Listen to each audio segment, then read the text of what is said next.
sant ñëpp kon bu ko defee nag ne ñëpp maa siy déglu ñu jox kàddu gi kan lañ koy jox muy 5e président waaw muy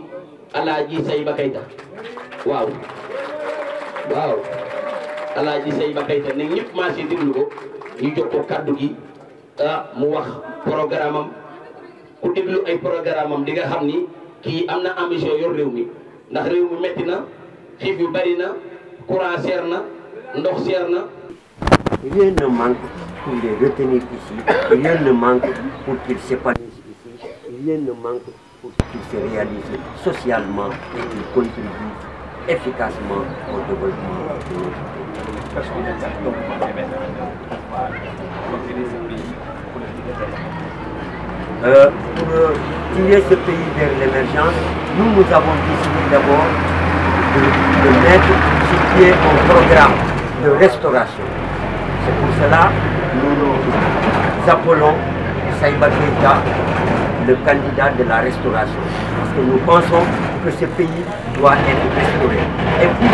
restaurer un pays, il faut d'abord mettre l'accent sur l'éducation. On ne peut pas avoir un meilleur héritage à donner à sa jeunesse, à ses enfants, que la bonne éducation. Donc notre jeunesse mérite toute notre attention dans le volet éducatif. Il faut qu'ils sachent qui ils sont, il faut qu'ils sachent d'où ils viennent, il faut qu'ils sachent où ils doivent aller dans ce contexte de mondialisation. Et pour cela, la formation, encore la formation est la base de notre système de société que nous voulons proposer.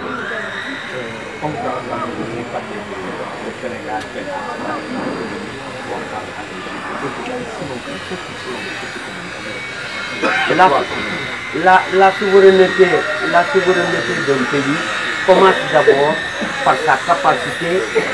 à nourrir sa population.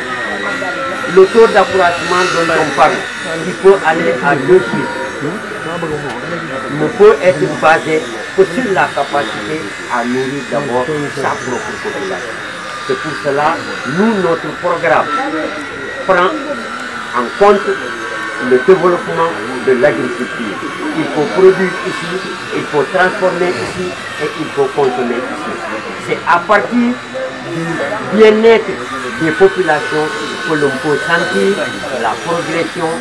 du taux d'accroissement pour atteindre les 2 chiffres. Et pour cela, nous avons des mécanismes. Nous avons une armée très professionnelle avec un service qu'on appelle le génie civil qui joue beaucoup un rôle important dans les actions de la société. Nous avons l'ambition de renforcer cette armée, de lui assigner des superficies chaque année à aménager et à mettre à la disposition des populations, les encadrer, les aider à produire sur place et à consommer notre production locale, sans nous appuyer sur les importations. Parce que la baisse du taux d'accroissement dépend uniquement des importations. On ne peut pas, en axant toute l'économie d'un pays sur les importations, vouloir atteindre un taux d'accroissement de chiffre.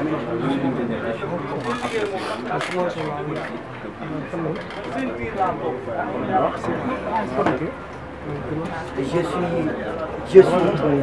sidéré. Je suis sidéré et je suis abattu par tout ce qui se passe dans notre pays. La démocratie, tant chantée, la démocratie sénégalaise, qui nous vaut, malgré la petitesse de notre pays, qui nous vaut d'être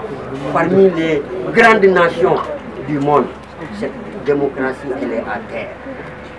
Elle est à terre du fait d'un groupe d'individus qui se sont associés, qui se sont emparés du pouvoir et qui imposent le dictat à tout le monde. On utilise les institutions de la République pour écarter des adversaires politiques. Dans l'histoire de l'humanité, nous n'avons jamais vu plus de 1500 détenus en moins de 6 mois dans les prisons. Aujourd'hui, tout le monde est dans les prisons. Toutes les bonnes volontés, tous les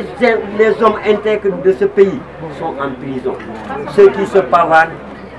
pavanent dans les rues, ceux qui circulent avec des motards qui leur ouvrent les portes, ne sont rien d'autre que des délinquants à col blanc, qui sont protégés au sommet de l'État. Notre objectif,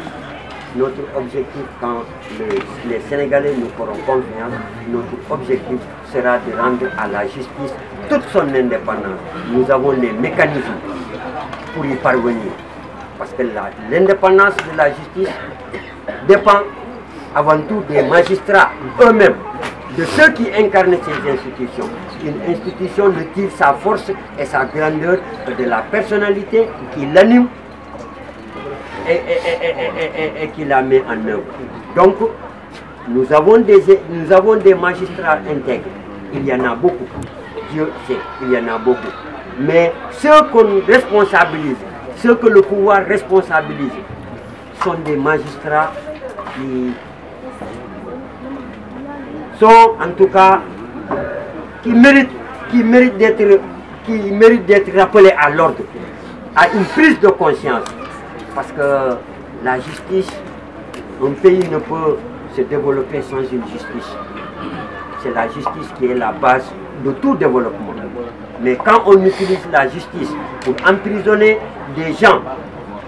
quand on utilise la justice pour écarter des adversaires politiques, vraiment notre démocratie, elle est à terre. Notre image est salie. Aujourd'hui, le monde entier, depuis mars 2021, le monde entier a les yeux braqués sur notre pays. Mais avant, les yeux étaient braqués sur notre pays, sur notre démocratie. Candidature le boo xam ne dafa sukkandiku ci programme bu leer boo xam ne fànn yëpp ci biir secteur économique fànn boo jël ñun am nañ ci ay proposition yoo xam ne ñu mën a appliquer la léegi ci diir bu gàtt ñu gis njëriñ lu jëm ci wàllu xëyu gune lu jëm ci wàllu industrie lu jëm ci wàllu exploitation suñuy ressources naturelles yi loolu yëpp bokk na ci suñu programme bokk na ci également suñu programme xeex ger réew mi ay scandale financier rek nga fi nekk luubal alal rek ku ñu dénk kees nga këpp ko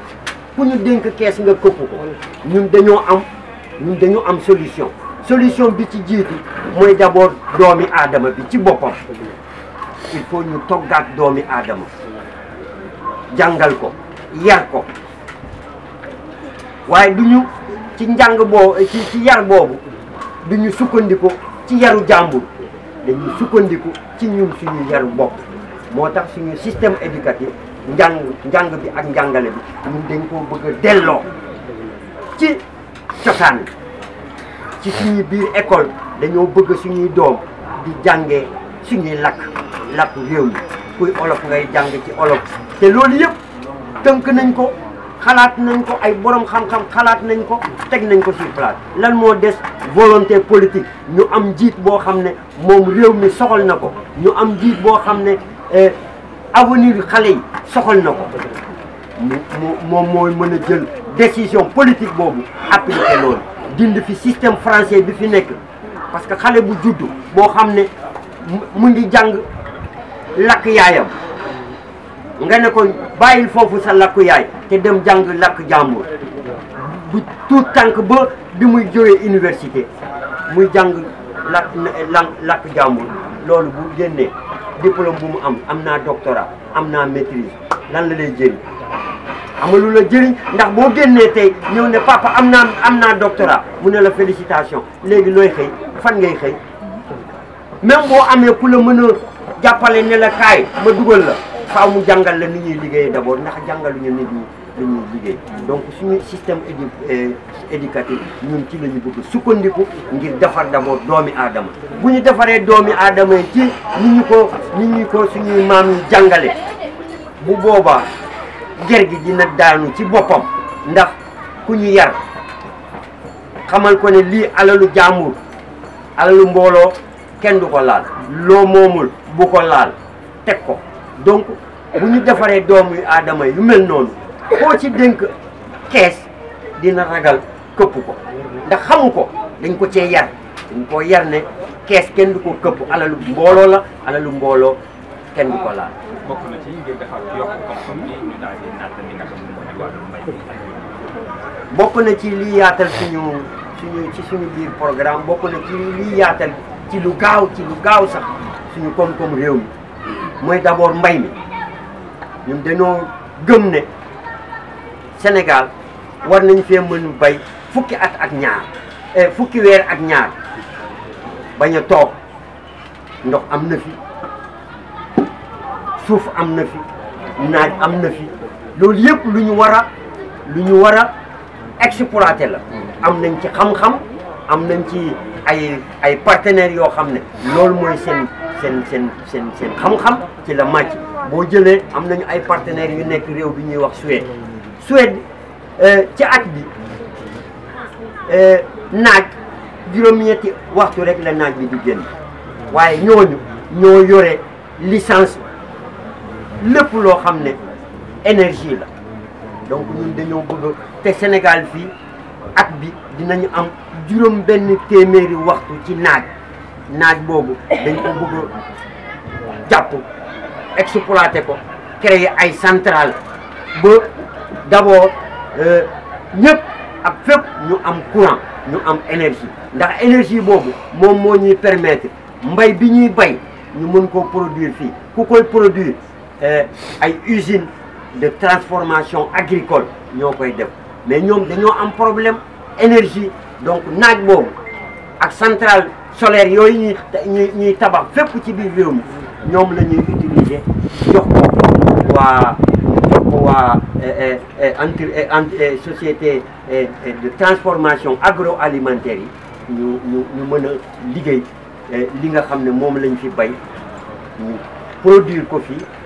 ñoom ñu transformer ko fi ñun ñu fi dëkk ñu lekk ko fi dundee ko fi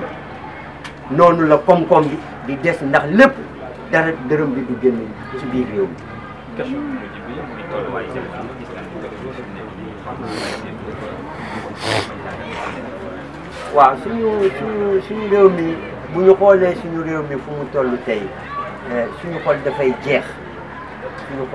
jeex ndax boo xoolee suñuy doom léegi yematul sax ci suñuy doom ngay gis borom kër boo xam ne dafay ànd ak soxnaam ànd ak liir bu mu boot ñoom ñett ñëpp ñu ànd dugg ci biir gaal ne dañuy wuti koom-koom feneen te suñu réew mi am koom-koom lépp loolu lu daw yaram la te loolu yëpp dara waralu ko lu dul ñi nga xam ne ñoo yore réew mi ci yorin bu leen neex ci seen sago ku jub ñu fexel la dugal la kaso suñu démocratie mi nga xam ne réew mi lu mu tuuti foo dem ci biir àdduna dañ doon woo Sénégal di naw Sénégal ci suñu démocratie loolu moo waral mu am ay alternance waaye alternance 2012 ba léegi li ñu fi gis de doy na waar waaw dañuy utiliser justice di def ay règlement de compte te man li ma gën a yéem ñi nga xam ne ñoom la ñu jàpp ne dañoo luubal alalu réew mi sunu justice di yoon nga xam ne foo dem ñu ne fii la mbaxane doonee benn ñu yóbbu leen fa ñooñu atte leen teg leen ay daan ne lii leen tuumaalkat yenee ko def ñu téye leen dugal leen ci kaso ñooñu de la ñu génnee sang leen ba ñu set wecc ne léegi mën nañu bokk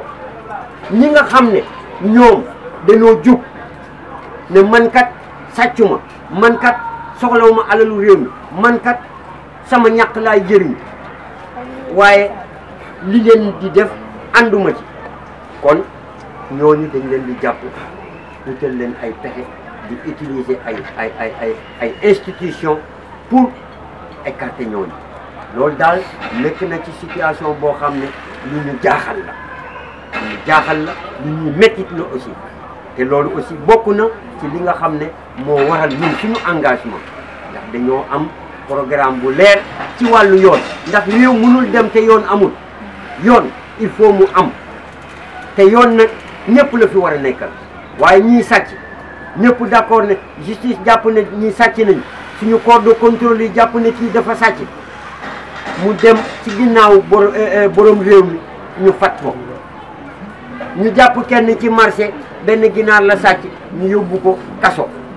suñu réew daal foofu la toll tey ñun nag ñu am ay solution ay mécanismes yu leer yoo xam ne moom la ñu bëgg teg ci yoon bi ngir réew mi tegu ci yoon. jërëjëf.